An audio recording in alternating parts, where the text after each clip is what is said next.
A very warm welcome indeed to a day 3 preview of the big festival. Great to have your company. Hope you're enjoying these video casts and summaries, obviously by the emails and obviously on the Telegram. The Telegram's a lot of fun, really enjoying it and getting a lot of rave reviews from people who are enjoying it too.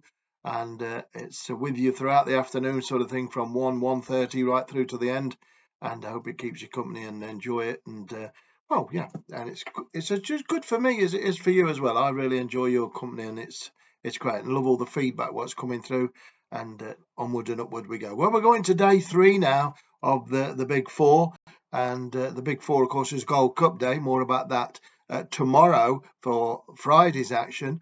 But I need to talk you through the Cheltenham day 3, and believe it or not, I'd actually done a preview earlier on this today, and it was really good. I thought it was really good. I really enjoyed it myself. It was funny. It was a laugh, a really good laugh. Although I did have a bit of coughing fit throughout it, but it was good fun. I enjoyed it. So I should know this off by heart because I've done it once or twice, and twice it didn't load. For different reasons, the internet's quite poor and it didn't load. It wasn't strong enough to go on. So, well, we're going to hope and pray that this one does go on and gets through the net, as they say on YouTube, and gets it live. Well, great pleasure to be with you for day 3. We've had another good day on day 2. I think we have. Certainly a blistering day on day 1 was hard to follow, and often when you've got a big day like that on day 1, you end up, well, absolutely desperate on day 2. It didn't happen. We had a nice couple of 3 winners and plenty of each ways and some big close finishes, 18 to 1s, and it was a great day. A lot of people loved it, a lot of emotion, very emotional day for the winners and the losers. All in all, that's racing, but a very emotional day, and amazing to see the jockeys in tears and to see the stable connection, so excited by everything. And that's what it's all about, isn't it? I mean, you want to end up on top and win because we're betting, but the whole game is trying for the lives this week. I'm trying for my life, that's for sure. And we all want to win, and you can't all win. There's only one winner, the horse what wins, and you've got to try and solve the puzzle. And you can come really close to it, and you can come really close to it, and then you can be miles behind it. But we're having a good run. We're having a good 2 days out of the 14 races. Not keeping tally for you at the moment. There's no need. You know how you're doing. But 14 races, plenty of winners, plenty of places, and lots of forecasts, and it's been great. Let's move on. Let's go to race 1. Now, you should have already received an email, although we are having terrible problems with emails at the moment. That's why I'm talking more and more about Telegram, because it's such a fantastic gateway to get your bets with no problems at all. And whereas email does have several problems with it being betting related, adult content, over 18s only, etc., and also lots of spam going around with these betting tipsters who are totally unlicensed and unregistered and absolutely useless, and they're just spivving all over the place and causing chaos for the internet providers, the email providers, and in the end they just block anything to do with racing content, and that's where it's going, especially with the legislations coming in. So the reason why I'm moving towards Telegram is because it's just inconsistent, and for Anne to man or lady the help desk with so many people not getting their emails, and it's not because they've been put in wrong into the system or anything like that. It's because technical things these days have changed, betting's changed, regulations have changed, so we've got to move ahead of it, and we have to combat that. And Telegram, thank the Lord, has done that. They're a different outfit. They don't have a problem with betting, and it's a great interactive medium, and I love it myself. So if I couldn't do it or didn't like it, I wouldn't do it, but I do. So I am moving, and we're moving towards that. Not exactly right now, but sooner than later, because we have to, because we can't keep pace with all the questions about not getting the messages and not getting the emails, rah rah rah rah rah rah. So that's what's happening, and that's how it's happening. And this is a big test. It's like a pilot show what's going on these 4 days, and I'm loving it on Cheltenham. I've got hundreds and hundreds of people with me, and plenty of hearts, plenty of thumbs up, and it's great. It's great, and everyone's loving it. And there we go. Onward and upward. There we go. Round of applause there. Right, let's go to the 1:30 show here. The Golden Miller, the old Golden Miller, great horse Golden Miller in the days of Arkle. and fantastic, weren't they? Great horses. But the great horses these days, people always reminisce and think the old ones were the best. I'm not so sure. These horses these days we're watching some amazing beasts, amazing creatures, which are at the top of the game, specimen-wise, the physical specimens of these horses. They've got the greatest hotel for horses, you know, Willie Mullins, Nicky Henderson, Gordon Elliott. They're getting everything. They get all the nutrients. They get fantastic staff to look after them. They've got the very, very best of everything. Best food, best diets. They have everything. And like anything in time, whether you're an athlete, times get faster, things improve, and scores get lower in golf. And I think the horses which are running now are the best horses. I know we've got Arkle and all that and Red Rum, I know that, but I still think the horses which are running these days really are really amazing beasts. Anyway, here's an amazing one. It's called Mighty Potter, number 6 in the opener tomorrow. I think it'll win. Bit of a bold statement there, but I've said it before this week and it's happened, and I'm going to say it again here. I think it's got a great chance, I really do. It's been unbeaten since November, and it's got a mighty chance to win tomorrow. Everything's in its favour, especially the weather conditions. Really severe weather coming into Cheltenham, really infecting the ground and making it a lot more stamina tests for these lovely horses. And this one's going to love it, though. This one's going to love it. David Russell on board. And I wasn't sure he'd retired, to be honest with you, but he must have come back, because I thought he'd jacked it. But he's back anyway, David Russell, and he's riding it. And he rode it last time out. And I think he'll win on it. And it probably will be a swan song. And he probably will bail out then. And he's had a good run, hasn't he, David Russell? And I think he'll win on Mighty Potter and probably announce his retirement soon after. I thought he'd already done it, but I must be mistaken. But there we go. It's good to have him on it. He's a strong jockey, and I'm sure he'll ride a winner for us there with Potter, or Mighty Potter. Potter was, of course, in the Fence Street gang, wasn't he? Oh, yes. He was a desert rat, you know. Oh, yes. Oh, yes. Can you remember that? Please, sir. Please, sir. Danger to it. I think there's only one danger. Well, you never know, do you? Anything could happen. But at the moment, things are running true to form. Number 1, Appreciate It, trained by the great Willie Mullins.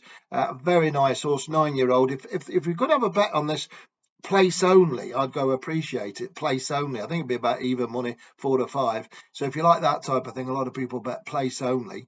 Appreciate It would be a place only bet. I think it would, because I think it'll be placed. And I don't think it'll beat Mighty Potter, but you could back it each way. I'll leave it with you. But I'm going Mighty Potter to win, banker, and Appreciate It each way, or place.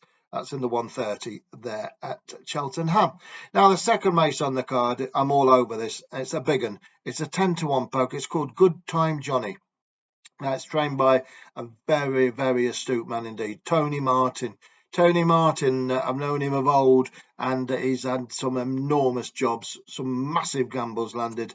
And although he doesn't have many winners, he doesn't have many gambles. And when they gamble them, they generally do the business. I know an old jockey called Paul Carberry who used to ride for Tony, and go on PC, they used to shout from the stands, go on PC, go on PC.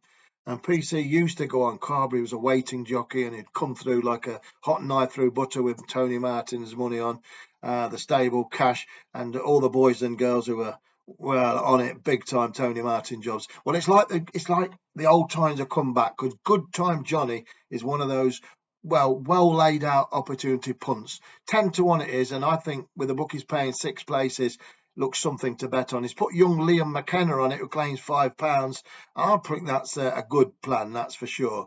This horse, I backed one of his horses, this boy, Liam McKenna. It was back in Galway last year, and about a year ago, actually, trained by Tony Martin again. It won at 22-1. It was called To the City, and I backed it. I actually tipped it as well. And I think this horse has been set out to win. And I think it's got I know it's got an amazing chance. And Martin, I tell you, is a past master at this, and he's got this absolutely cock on. He's got the young £5 claim on it. He's been running the horse over in the flat on the chases, now back over hurdles, and I think it's something to get your teeth into each way, around about 6-1.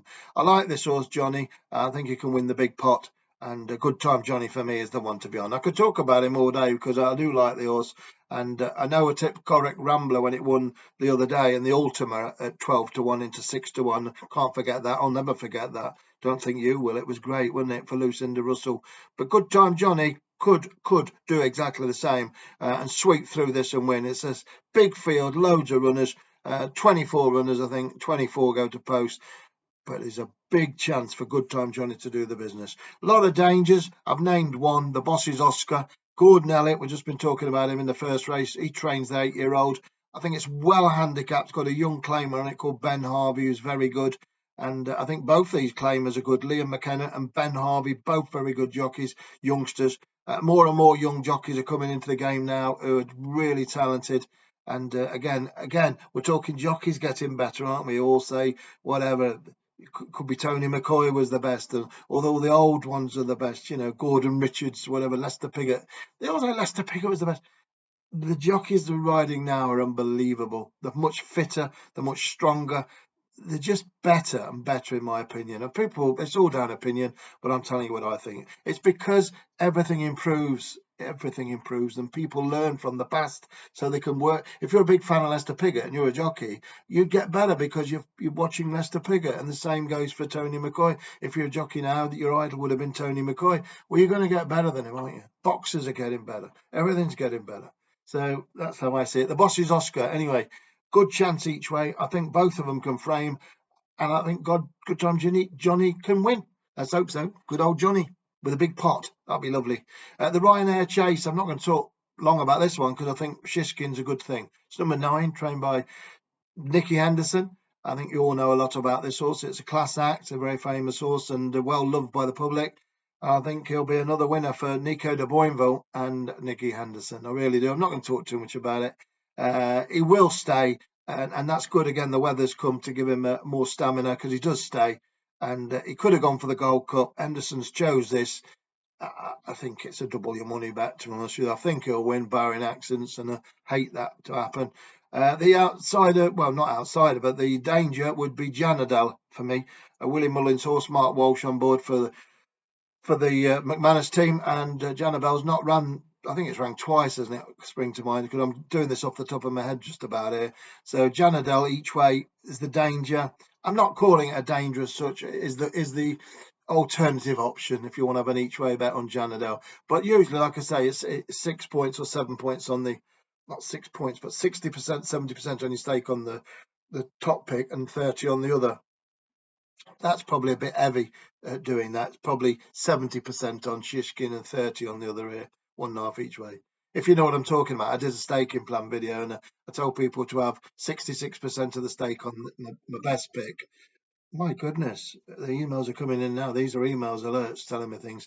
Sorry about that. And John, so I said 66% on the first selection, 33 on the other one. I think you probably watched it, didn't you? But if you didn't, check back and give it a blast. No problem at all. Right, move on. Stayers Hurdle, Flooring Porter, trained by Gavin Cromwell. Well, if you've been with me for any time at all, you'll know I tip a lot of winners from that yard, Gavin Cromwell, and I think Flooring Porter could win. I not think he could. I know he can win, but I think he's got a really great chance of winning. They've been certainly playing a waiting game with this horse. Last time up, Danny Mullins got a ban for riding and never moving a muscle, basically. It was so obvious, and he was keeping it, looking after the horse, which is fair enough, but he made it pretty obvious. It was, well, not saying anything, but he wasn't giving it everything he could, let's put it like that. So we all know what we're talking about. Flooring Porter each way for me looks one of the bets of certainly of the week, because I think it's going to have the kitchen sinks on it tomorrow, and I think it's going to be there or thereabouts. Cromwell's got his team in terrific shape. This horse who won it last year, I think it's ready to run and ready to go, and I think it'll be amazing surprise if it's not there at the business end of things. And I know it's. Is it putting you off this? Because it's putting me off, this noise what keeps coming off. It's quite strange, isn't it? It's like someone coming through from the outer limits. It's like when every time a bell rings, an angel gets its wings, doesn't it? Clarence. Does anyone remember? I talked about that the other day, and I still can't remember the name. And that's not the answer to it popping up either. Right. Oh, best get on, eh? Gold Tweet is the one I pick as a live outsider, 11-1, ex-Frenchers, and each way is good value. I think it's got a really good chance each way, mainly because it's underexposed and you're never quite sure this unknown quality what it is. You roughly know with Flooring Porter and the rest of the crew is lining up in this Stayers Hurdle, but you don't with Gold Tweet. So Gold Tweet could be the surprise package and pop up and beat the lot. So I'm going to cover him because it's something about him I don't know. He is an original dark horse. So I'm going to keep my eyes on that one. He won at this track early in the year at January. Big price. He went off at 14-1. Exactly what I'm saying. Unknown quantity, and he's probably still improving. So I'm going to have an each way gold tweet, but I'm going for my major bet on Flooring Porter for the old Cromwell and King of the Castle there. Big bet in the next race for me, even though it's a big price. I'm going in on this one. I'm going to have a nice punt on this. It's each way number 21. It's trained by an old friend of mine, Venetia Williams, and it's called Ferrero Bamboo. Ferrero Bamboo 21 on your song sheet. I'm not going to go and talk about this too much. I've wrote a lot about it to you, and I don't want this message to go on too long. But I think it's amazing chance stepping up in trip to this 2.5 miles. Venetia's been waiting and waiting and waiting with this horse to step it up. She's done it now. It's got a really low mark of 135. Been dropping down the weights. It's down £7 from its last 3 runs. Charlie Deutsch, stable jockey, rides. I don't need to say any more about it. It's a very, very powerful bet, this. They pay out first 6 or 7. Venetia's got this 8-year-old primed for this race, no question in my mind. And she could definitely win this. And I'm on each way. Number 21, a lot of runners, but a lot of chance. 26 runners. But the payout, I say 6 or 7 even, or even 8. And Ferrero Bamboo, I can't imagine the way the race is going to be run, is not going to be there or thereabouts. The danger, well, there's 25 of them, but I'm going for So Scottish there, and it's only 4-1, but it is a very, very live danger. Owned by McManus, could be anything, could be absolutely anything, and could run away with this. But at 4-1, it's not carrying my cash like that. The horse I like the best is the value bet, Ferrero Bamboo, trained by Venetia Williams, thrown in on the weights, in my opinion, stepping up in trip. I'm on. I'm having a cover bet on that other horse, So Scottish, because it could literally be a stone in front of the handicapper, but I can't take 4-1. It's too short compared to 10-1 Ferraro, if you see where I'm coming from. So there we go with that one. The 450, I'm keeping this sweep because I fancy number 1, and it's called Lucia, trained by Nicky Henderson again. Very, very, very exciting mare. I think she's got an amazing chance. A gelding, I beg your pardon, has got an amazing chance, and I'll say not much more about it. Henderson's got such a guideline with these horses, as is Willie Mullins and Elliott, because they've got so many good horses in the stable. I know this horse is really, really liked by the yard. It's only a young horse, 5-year-old. It's got 3 or 4 more Cheltenhams at least ahead of it, and I think it could be anything. This horse, it could turn into a real star. And if it's going to do that, I think tomorrow he'll win. Very powerful animal, who really charges through his races. Very much the likely winner of the race. 13-08's not, it's nothing to write home about, but I'm not going to tip against it just because it's favourite. I'm telling you what I think will happen. I think Lucia will win. Under Control is my danger. Once again, Nicky Henderson trains that one as well. He's got an absolute perfect clue how good that is.